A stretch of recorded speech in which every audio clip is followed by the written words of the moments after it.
Com amor, pode soltar. Vamos adorar o Senhor com esta canção. Aleluia, que nós venhamos fazer desta canção a nossa oração. Além do rio azul,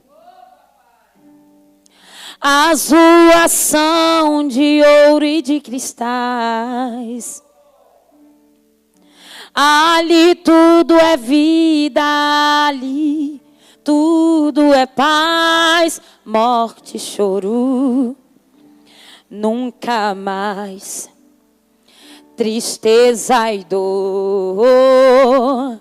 Nunca mais verei o grande rio da vida, claro como um cristal. Verei a face do meu mestre querido. Não haverá mais noite ali. Não haverá nenhum clamor. Verei os olhos de Jesus e tocarei seu corpo, enfim. Não haverá mais noite ali, não haverá nenhum clamor. Verei os olhos de Jesus e tocarei seu corpo, enfim. Essa é a nossa certeza. Essa é a nossa esperança. De que as nossas forças se renovarão. Teremos um corpo transformado. A tristeza e a angústia cessará. O pranto cessará. Xaramanabassuri me canta labai.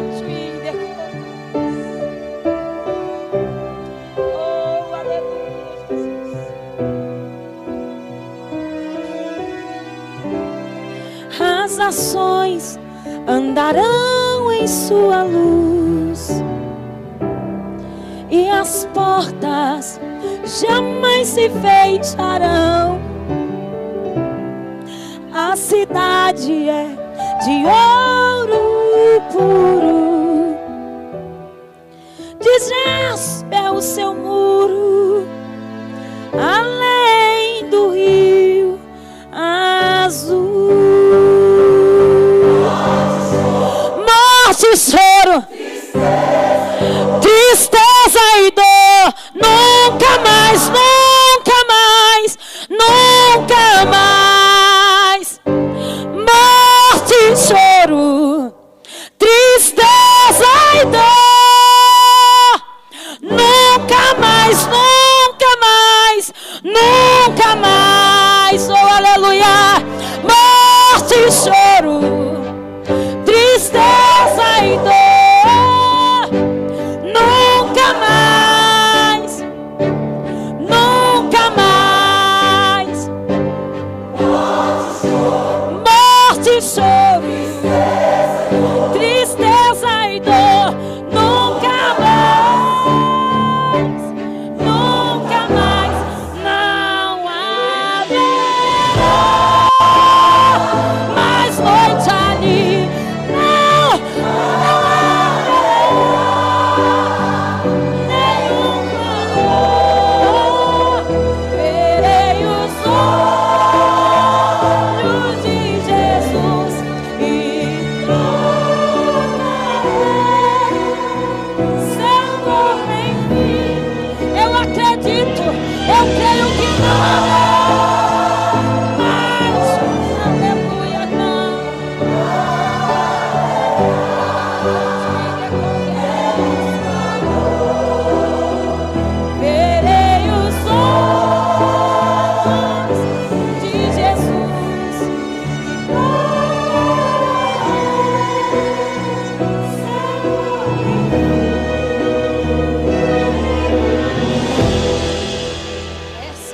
certeza.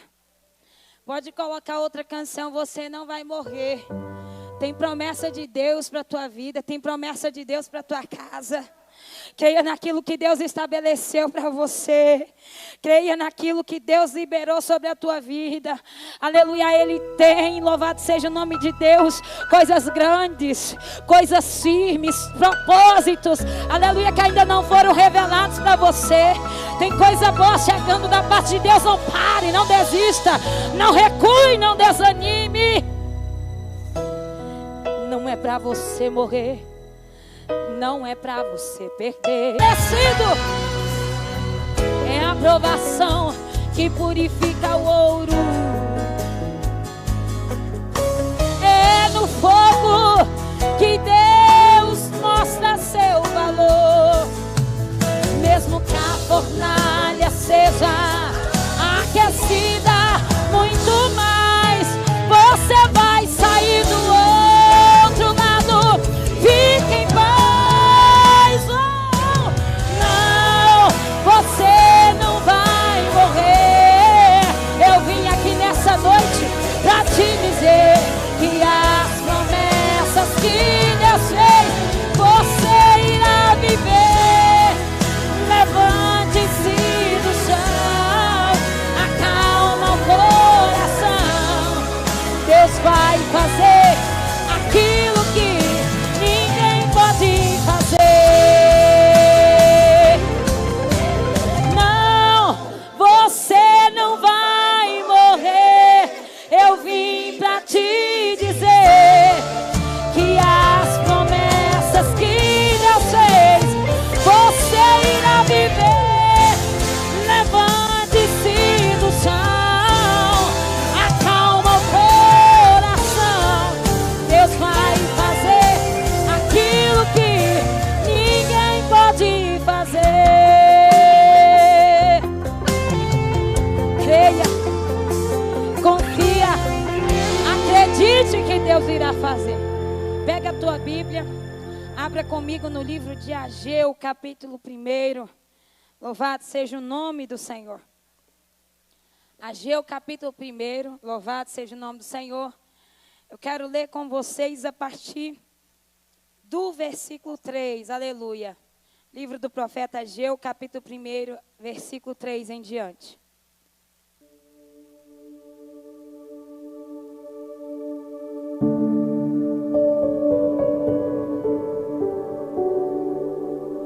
Ageu 1, capítulo 1, versículo 3 em diante diz assim: Veio, pois, a palavra do Senhor pelo ministério do profeta Ageu, dizendo: É para vós tempo de habitardes nas vossas casas estucadas, e esta casa há de ficar deserta.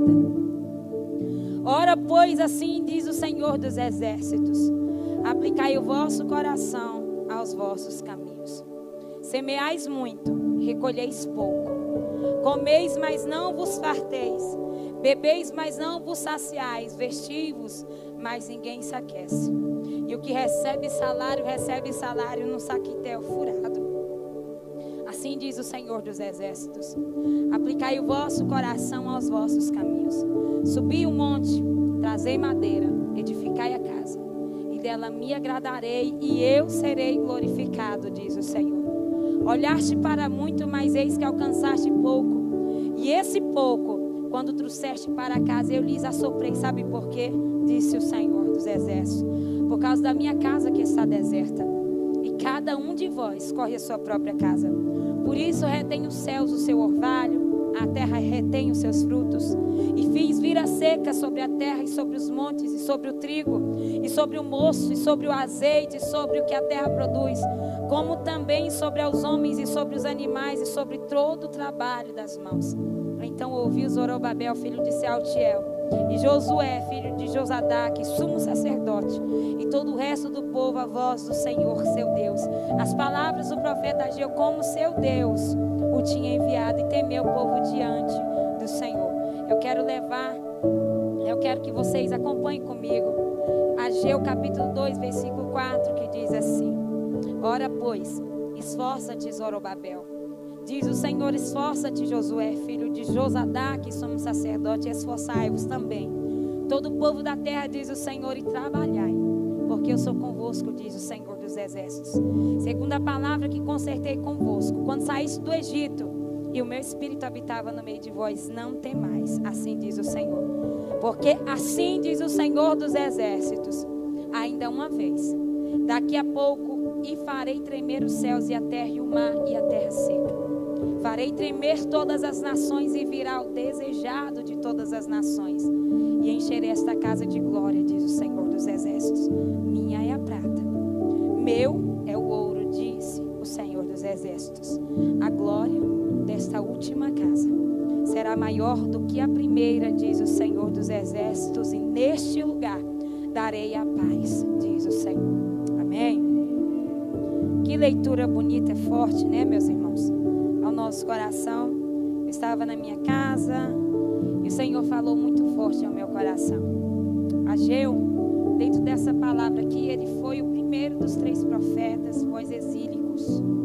E ele faz parte dos chamados profetas da restauração. Ageu é levantado com um propósito e com um objetivo. O objetivo é se restaurar.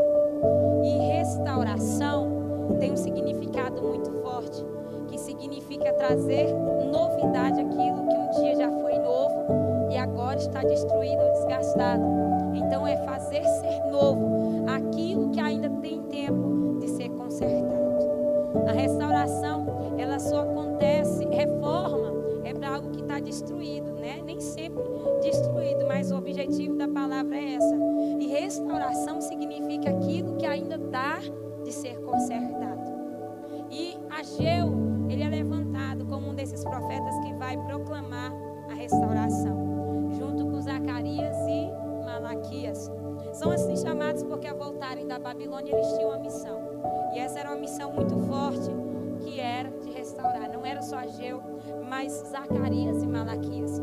E agora, Ageu é chamado de embaixador do Senhor. E o interessante é que a história e genealogia sobre a família, sobre a vida deste homem, ela é obscura. Não se sabe muito bem a respeito de Ageu. Só que sabemos que dentro da palavra do Senhor, ele é um judeu, né? A Bíblia diz que ele é fiel e ele é zeloso em guardar a palavra do Senhor e falar aquilo que foi mandado ele falar sem ter medo. Coisa linda, quando eu olho para dentro da Bíblia Sagrada, não só profetas, mas homens e mulheres de Deus que foram fiéis, não só guardar, como em transmitir a palavra do Senhor, ainda que tivesse dolo, ainda que tivesse sofrimento, ainda que tivesse, aleluia, que passar por caverna, ainda que tivesse que entrar em cova, ainda que tivesse que lidar com escorpião, não temia. Infelizmente não é muito assim nos dias que nós estamos vivendo. Eu não sei o que aconteceu, o que anda acontecendo com os homens e com as mulheres de Deus, mas parece que os valores, parece que as coisas têm sido trocadas, né? A prioridade, ela tem sido trocada, e hoje já não é tão importante ouvir e falar a palavra do Senhor. As pessoas estão buscando enfeite, e a palavra de Deus por si só, ela já ajusta na nossa vida um grande efeito para quem está disposto a ouvir. Para quem não está disposto a ouvir e entender a voz do Senhor, qualquer coisa não vai surtir efeito. Você bonitar a palavra do Senhor, trazer, aleluia, palavra bonita, dar um jeitinho, acrescentar alguma coisa, também não vai surtir efeito, porque quem faz, aleluia, quem opera, quem restaura, quem trabalha, quem liberta e quem convence o homem do pecado e do juízo é o Espírito. Então, se nós não estivéssemos, aleluia, se nós não estamos na posição de quebrantamento, de temor, então somente você pode enfeitar a palavra, que não haverá surtido nenhum efeito. E aí a prioridade, o valor mudou. E eu vejo um homem que não tem a família aqui citada, que não cresceu no meio evangélico, que não tem pai pastor, que não tem mãe pastora, nem evangelista, nem missionário, mas ele é fiel e zeloso. A palavra de Deus não é falado sobre a sua família e nem genealogia. Só que ele nasce no cativeiro. Esse homem não nasce no meio da bênção. Esse homem nasce no meio da luta. E cativeiro naquela época era muito triste. Por que era triste o cativeiro naquela época? Porque as famílias eram tiradas da sua terra, era tirado do meio da sua família. As pessoas perdiam, só não perdiam porque decidiu guardar. Eu vejo Daniel, seus amigos, e aqui Ageu também, nascendo no meio do cativeiro ou sendo tirado para o cativeiro. E eu vejo outras pessoas. A Bíblia diz que Daniel decidiu guardar a palavra de Deus no seu coração. Quer dizer que a cultura, os valores e aquilo que ele aprendeu não foi perdido porque ele decidiu guardar. Mas as pessoas que outrora eram tiradas do meio da sua família, da sua terra, da sua cultura, da sua religião, a tendência era perder os valores. Por quê? Com o passar do tempo, com o costume, com aquilo que iam vivenciando, ia se perdendo muito da essência. E Ageu, ele cresce no meio do cativeiro. E ele tem todos os motivos para não ser fiel. Ele tem todos os motivos para não ser zeloso. Ele tem todos os motivos para ser alguém contrariado, revoltado, depressivo, opressivo, angustiado. Ou dizer, não vou fazer a vontade de Deus. Mas eu vejo aqui ele sendo fiel e zeloso. Quer dizer que os nossos motivos hoje são banais, são insignificantes. Nós damos tanta desculpa para Deus para não fazermos, para não irmos, para não adorar a Deus, enquanto eu vejo pessoas que realmente sofreram e outros que ainda estão sofrendo, mas estão levando a palavra de Deus. E enquanto eu me enquadro, porque quantas vezes nós somos covardes, estamos procurando benefício próprio, satisfação, ego e outras coisas mais, e deixando as coisas de Deus de lado. E Ageu, ele cresce no meio do cativeiro. E a Bíblia diz, e alguns estudiosos afirmam isso, que ele vai para o cativeiro quando ele era criança. Qual é a margem missionária de que Ageu, ele vai crescer num lar cristão, vai sair do meio da sua família e da sua terra e vai continuar sendo cristão? A garantia é basicamente nenhuma. Porque a criança, ela aprende as suas coisas nos primeiros anos da sua vida, né?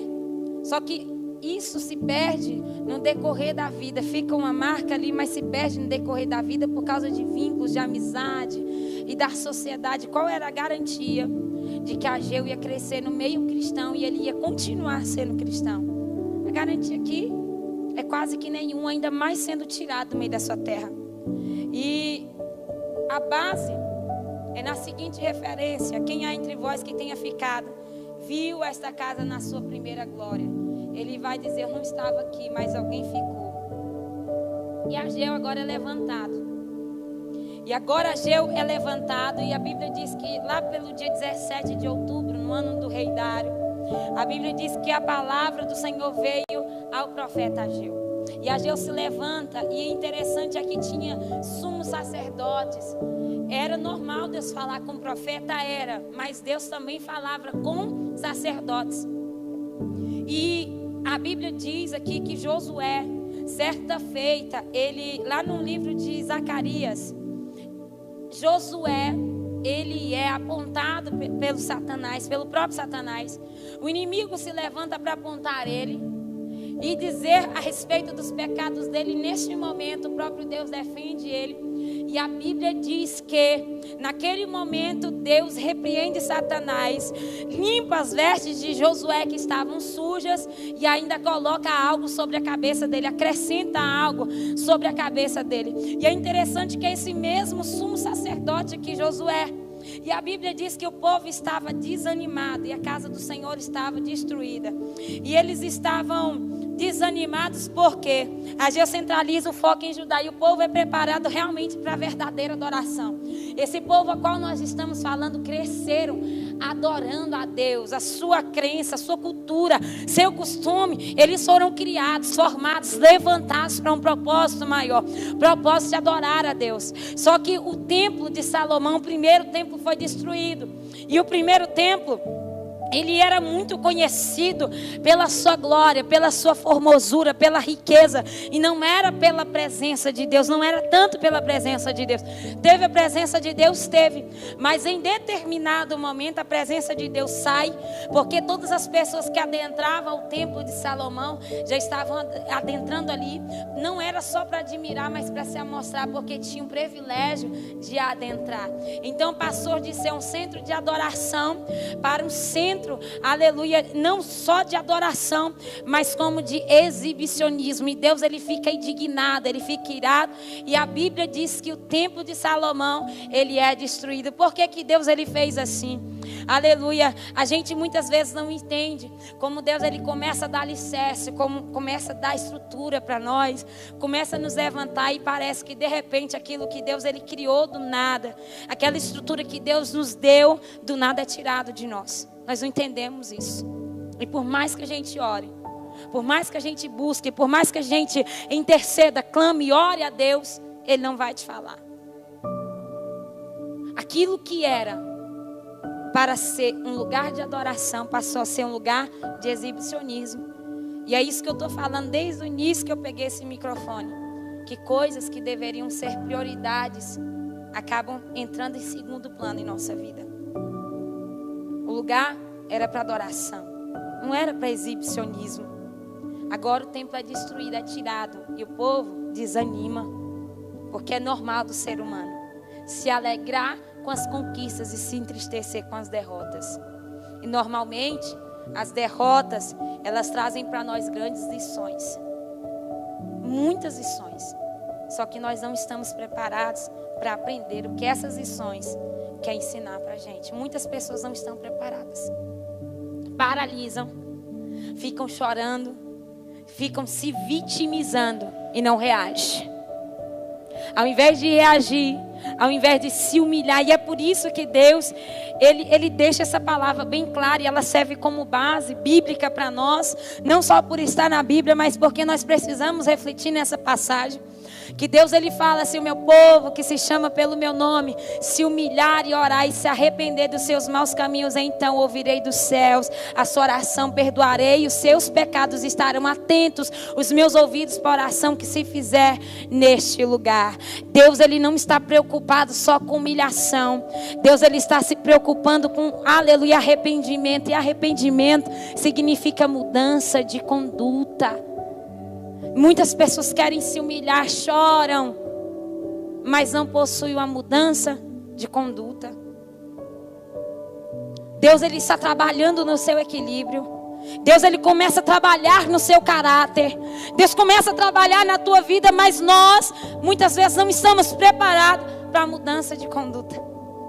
Porque essa mudança, ela significa refletir em nós tratamento. Ela significa refletir em nós renúncia, abandonar pecado, abandonar costumes, abandonar conduta que não condiz com a vida que nós professamos levar. E Ageu, ele chega e diz: vocês estão desanimados. E você sabe o que era interessante? Eles só estavam desanimados, missionária Norma, para adorar a Deus no templo, para poder edificar a casa de Deus.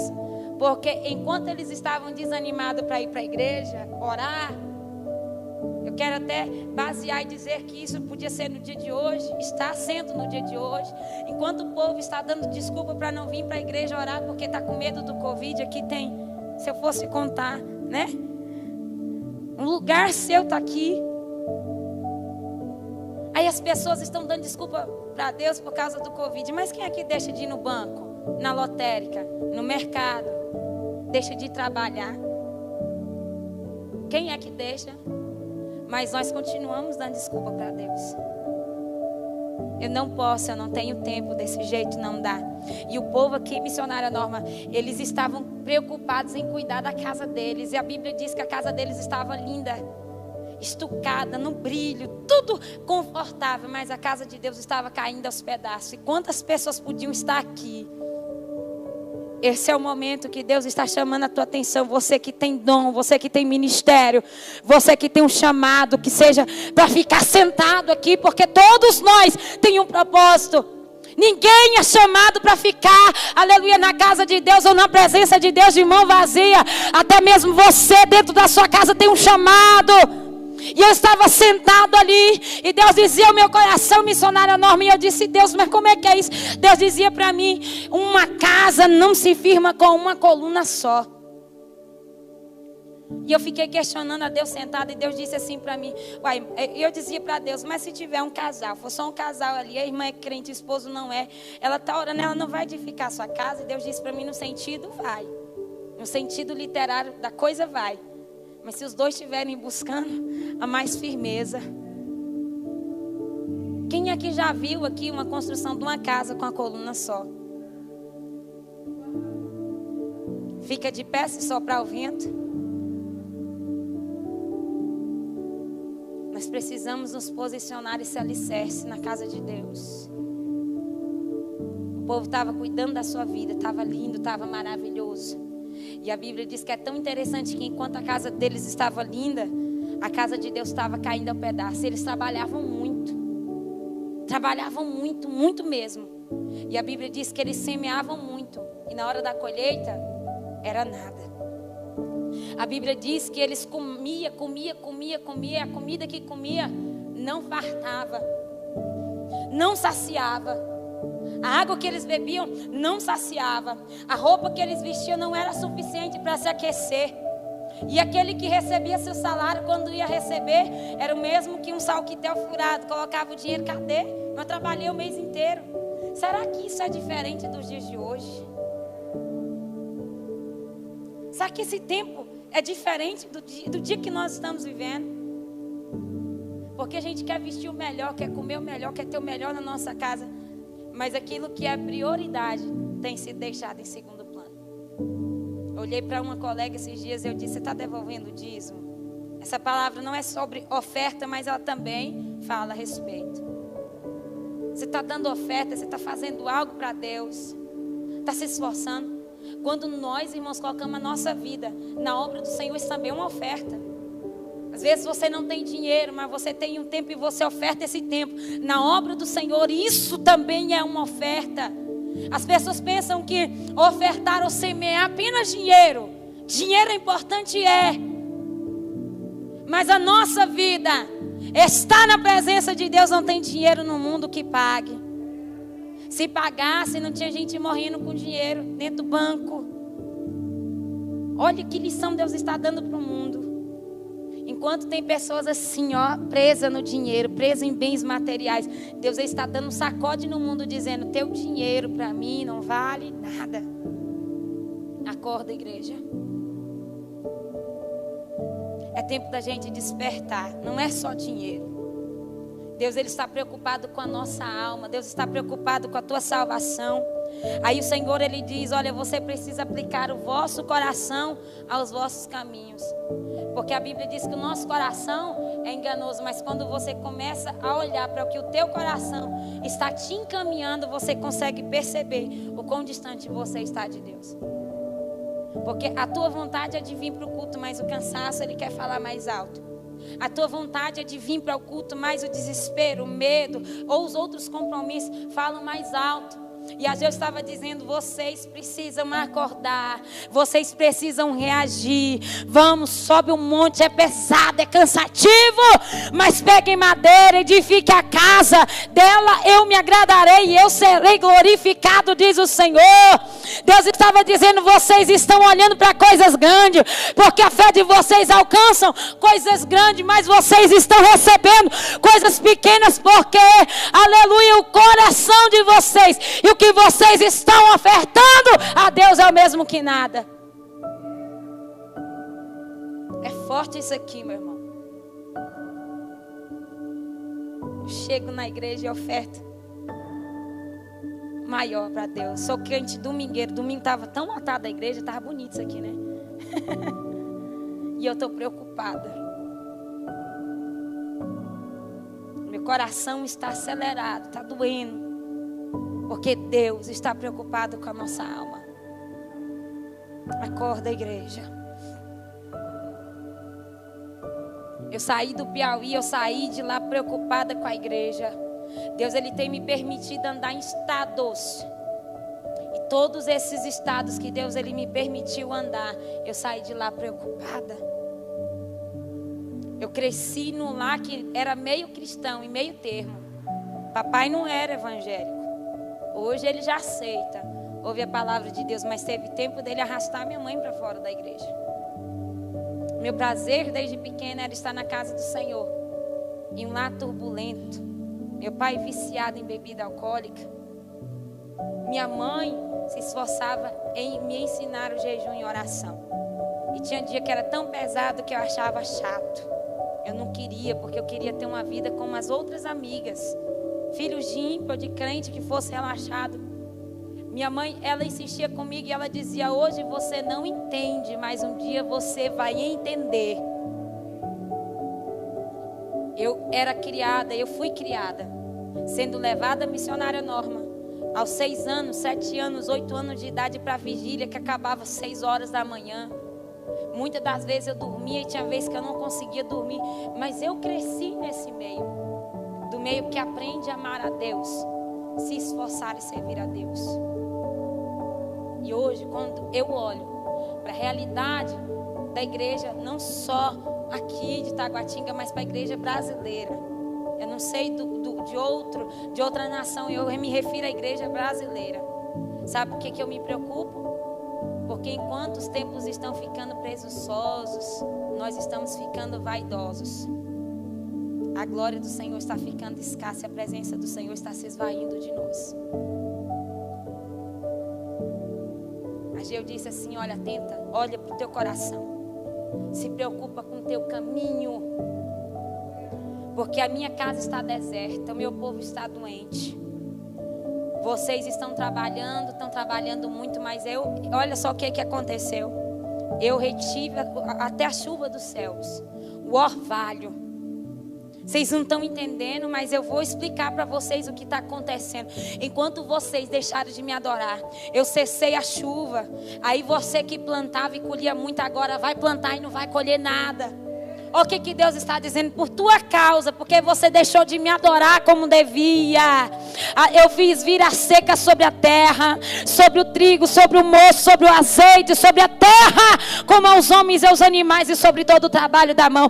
Você vai morrer de trabalhar e não vai possuir nada enquanto não entender que Deus é primícia, enquanto entender que Deus é prioridade, que Ele é o centro da tua vida. E se Ele não estiver no centro da tua vida, tudo que você fizer fora dele não será abençoado. Aí o povo ouve. Aí eles tremeram porque entenderam o que estava acontecendo. Então nós estamos trabalhando demais e não estamos recebendo nada por causa disso. Houve temor. E teve um momento que eles pensaram em ficar fraco, desvanecer. Porque enquanto um se esforça, 10 reclama.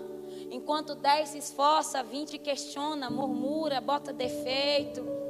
Na verdade, para contribuir e ajudar são poucos, mas para poder criticar são dezenas e centenas de milhares. E houve um momento em que quem ouviu a palavra do Senhor desanimou. E aí Ageu, ele diz assim: olha o que Deus está dizendo para vocês que estão liderando essa batalha. Esforça. Eu quero dar uma palavra de motivação. Quem de vocês viu esta casa na sua primeira glória? Aí tinha uma cambada de gente que pôde contemplar a glória da primeira casa. Já ficaram animados. Olha, o primeiro templo era bonito. O primeiro templo era belíssimo. O primeiro templo, nossa, era uma formosura. Foi tudo preparado com muito amor. E Ageu dá uma palavra dizendo: olha, esta casa que vocês viram não vai ser nada comparado com o que há de vir. E Deus está dizendo: você já vivenciou muitas coisas boas na tua vida, mas o que Deus ele tem reservado para fazer na tua vida não se compara. É só você se posicionar. Eu libero uma palavra profética. Eu sinto a graça de Deus para falar isso para você. Se posiciona na fenda da rocha, desce na presença de Deus, porque o que Deus ele tem para fazer na tua vida não se compara a tudo que você já vivenciou até o dia de hoje. Passou pelo primeiro momento, que bênção. Mas o que Deus ele tem para fazer em último plano. Quando eu vejo a Geu falando isso, eu me recordo de Jó. Bildade que chega como amigo, mas chega para criticar, procurar defeito e dizer onde é que estava o pecado. Mas acaba que quem faz isso acaba sendo boca de Deus e nem percebe. Foi uma das palavras mais lindas que Deus me revelou. Porque Bildade começa a falar e ele chega, Mônica, e ele chega para criticar. Sabe aquela pessoa que quer te dar uma autoajuda, quer ser o crítico, não tem nada, não faz nada, mas quer dar uma de crítico, de autoajuda, né? E ele diz assim: eu sei onde é que está o teu defeito. Toda a vida tu disse que foi zeloso, que orou.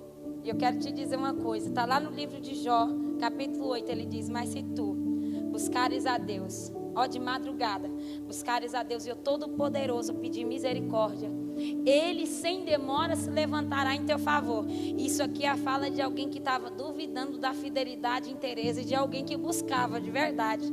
E aí ele está falando isso, mas não é como incentivo, dizendo vai orar, vai buscar. Mas acaba que a crítica acaba sendo uma palavra profética, porque ele abre a boca e diz assim, ó: se tu buscares a Deus de madrugada e ao Todo-Poderoso pedires misericórdia, Ele sem, olha só o que ele vai dizer, Ele sem demora se levantará em teu favor, e o primeiro estado não será nada comparado, ó, o último estado será maior do que o primeiro. Aí quando eu passo toda a Bíblia do capítulo 8 ao capítulo 42 e eu vejo Jó falando até às vezes na frente de Bildade, só para ele entender, ele primeiro diz para Deus: bem sei eu que tu tudo podes, nenhum dos teus pensamentos, desígnios e propósitos pode ser frustrado. Eu falei do que não entendia, coisas que para mim era grandiosa demais. Aí mais para frente, Jó conversando com Deus, ele diz para Jó: vai lá orar pelos teus amigos. E enquanto Jó está orando pelos seus amigos, está acontecendo que o Bildade profetizou e Deus virou o cativeiro de Jó, aleluia, fez ele possuir tudo, aleluia, em dobro quanto ele antes possuía, aleluia. Aquilo que vem para te derrubar, aquilo que vem para te entristecer, se você ficar firme, aleluia, aleluia, será um propósito de Deus para te fazer maior, para te fazer mais forte, mais resistente. E eu digo para você: se levanta na presença de Deus, se posiciona, porque tem coisas boas e grandes chegando em teu favor.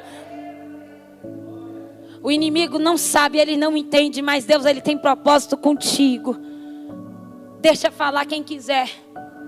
Ageu diz assim: vamos tentar desanimar vocês, mas eu tenho uma palavra de Deus: se esforça.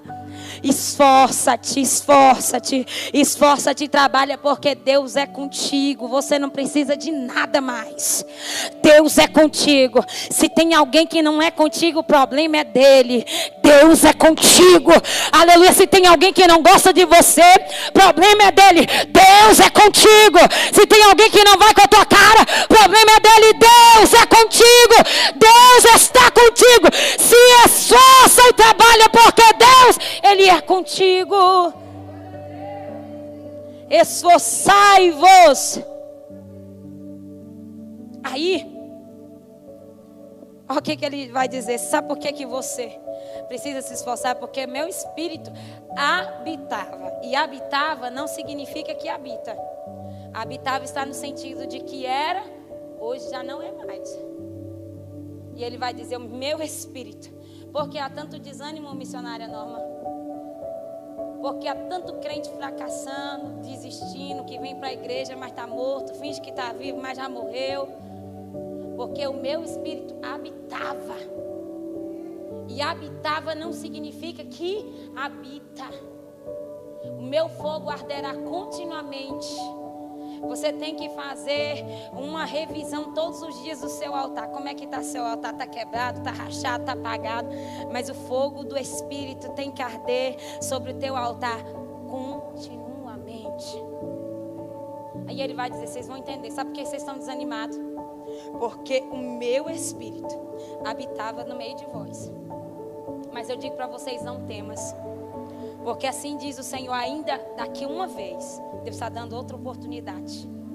Eu farei tremer os céus e a terra, o mar, a terra seca, eu farei tremer tudo. E eu vou fazer com que o peso da minha glória esteja sobre essa casa. E essa palavra glória aqui, ou peso, significa kavod. Kavod é o mesmo que peso, grandeza, honra e presença. E Deus estava dizendo: vocês perderam a minha presença uma vez, mas eu estou dando outra oportunidade. Daqui um tempo eu farei com que a minha presença, o kavod, o peso da minha glória esteja sobre vocês. Aí ele estava dizendo: vocês pensam que tem alguma coisa?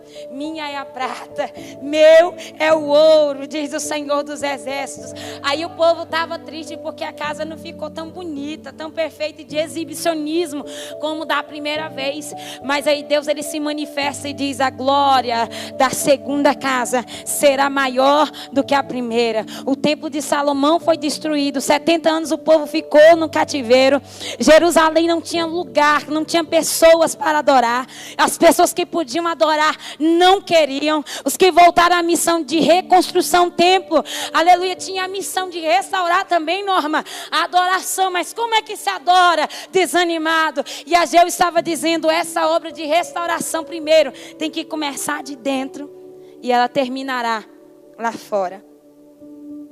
Deus, ele entregou uma missão nas tuas mãos. Se coloca de pé. Deus, ele colocou uma missão muito forte nas suas mãos. Que missão é essa, Raquel? Missão de reconstruir. Você não foi chamado para destruir. Você não foi chamado para ser qualquer um. A missão que Deus, ele colocou nas mãos dessa igreja, na tua mão. Irmã Norma, irmã Nice, são muitas pessoas, eu ainda não peguei o nome de todas. Irmão Roberto. É reconstruir. Nosso pastor Tião foi. Mas a obra, ela continua. E essa missão está nas nossas mãos. Que missão é essa? Reconstruir. Quem ficou deve levar a obra de restauração. E Deus está dizendo para nós que essa missão não é fácil, mas nós precisamos nos posicionar. Deus, ele falava muito forte no meu coração. A primeira glória era bonita, mas a glória da segunda casa será maior que a da primeira. O povo deixou de adorar, sabe por quê, irmã Nice? Sabe por quê, Mônica? Sabe por quê, os irmãos que estão me vendo aí na sua casa? Porque passaram a viver do saudosismo. Sentir saudade é bom, mas viver na saudade não é algo que seja bom. E as pessoas estavam com tanta saudade do que aconteceu, que esqueceram de viver, esqueceram que podiam dar continuidade à obra, que podiam estabelecer um local para adoração. Eu não sei o que foi paralisado na tua vida, eu não sei o que você perdeu no primeiro tempo, eu não sei do que você sente saudades, mas o Deus que te permite estar aqui, Ele tem poder de restaurar a tua vida e trazer à existência coisas que já se foram. Ele tem o poder de curar, tem o poder de restaurar. Ele te deu poder e autoridade. Nas mãos dele está todo o poder. Não há impossível para Deus. Não há impossível para o Deus que você serve. Pode soltar o último hino, eu já estou encerrando. Enquanto eu adoro ao Senhor com essa canção, coloque a mão no seu coração, sobre o teu coração. E eu queria dizer para você, fale para Deus nessa noite: Senhor, restaura a minha vida por completo. Restaura o lugar da tua adoração, restaura o meu lar. Restaura a minha casa espiritual. Pode soltar a canção. Ele é um Deus que anseia coisas novas para você. Ele é um Deus de futuro. Ele é um Deus que preparou, projetou coisas grandiosas. Nenhuma palavra que eu falei caiu por terra.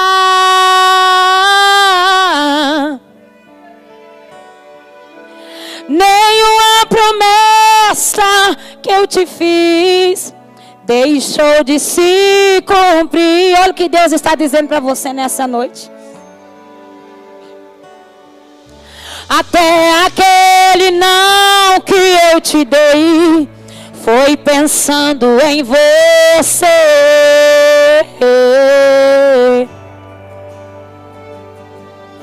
Sei que é difícil processar, mas no final você entenderá que eu sou um Deus de futuro, Deus de palavra eu sou. Olhe pra frente, é lá que eu estou te esperando pra juntos vivermos o que ainda resta das promessas que um dia eu te fiz. Filho, olha pra frente. Deus, Ele tem promessa pra tua vida.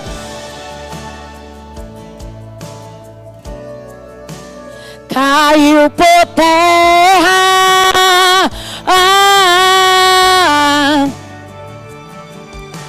nenhuma promessa que eu fiz deixou de se cumprir. Até aquele não que doeu na tua alma foi pensando em você. Ele estava cuidando, você não entende, né? Eu sei que é difícil processar, mas no final você entenderá que eu sou um Deus de futuro, Deus de palavra eu sou. Olhe pra frente. Chegou o tempo de viver a realização e concretização de sonho. Pare de viver naquilo que se passou. Não se prenda ao teu hoje, a tua dor.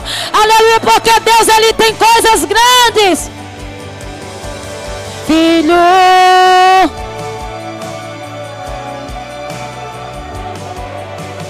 filho,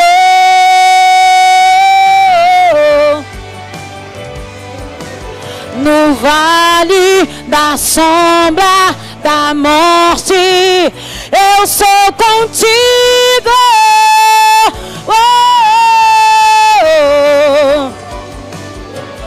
Eu refrigero a tua alma, eu sou contigo.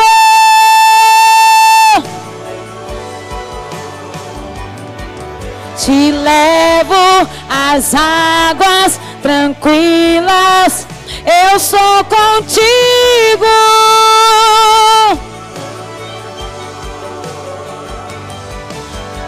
Unjo a tua cabeça, eu sou contigo. Que eu sou um Deus de futuro, Deus de promessa eu sou. Olhe pra frente, é lá que eu estou te esperando pra juntos vivermos o que ainda resta das promessas que um dia eu fiz. Filho, ó Espírito Santo de Deus, que o Senhor possa pairar sobre este ambiente. Meu Deus, eu oro por cada vida que está aqui na tua casa nessa noite, pelas vidas que estão nos assistindo pela essa transmissão. Meu Deus, eu oro pelo nosso Brasil, por esta igreja, pelas famílias. Meu Deus, pelos ministérios, pelos departamentos da tua casa. Meu Deus, que haja restauração. Meu Deus, nós nos posicionamos como agentes reconstrutores. Meu Deus, eu quero pedir ao Senhor que a tua presença não se esvaia, que a tua alegria não se esvaia, que o Senhor possa curar, que o Senhor possa restaurar, que o Senhor possa dar ânimo, fortalecimento, haja restauração, restituição daquilo que foi tirado. Meu Deus, que o Senhor possa dar ânimo aos teus filhos, fortalecimento levanta a tua igreja, traga cura sobre o nosso país, Senhor, e nos sustenta com a tua destra fiel. Toma a tua casa em tuas mãos, Senhor, e nos ajude. É o que nós oramos e te pedimos em nome do Pai, do Filho e do Espírito Santo. Se posicione como um agente de reconstrução, porque esta obra e Deus precisa de você. Amém? Que Deus abençoe. Aleluia, Jesus. Glória a Deus. Obrigado, missionária Raquel, mulher de Deus. Uma bênção em nossas vidas, no nosso ministério. Deus é maravilhoso. Você também, viu? Olha, não fique com ciúme, que agora eu vou falar a mesma coisa que eu falei para a missionária Raquel e para a Mônica. Keila, você é minha irmã. Viu? Irmã Lúcia? Neide, você é minha irmã. Edna, irmã Socorro, vocês são minhas irmãs. Nós somos irmãos. Porque às vezes a gente cita o nome de um e do outro não. Vai chegar uma hora que não dá para falar o de todo mundo, mas hoje dá, olha só. Hoje dá para falar o de todo mundo, viu, irmã Miriam? Você é minha irmã. Amém? Porque nós somos filhos do mesmo Pai. Então é por isso que a gente se sente acolhida e abraçada, né? Agora que bênção, né, irmãos? Essa palavra. Que oportunidade que nós tivemos de vir aqui ouvir sobre a glória da segunda casa, sobre reconstrução, sabe, de reconstruir valores, comprometer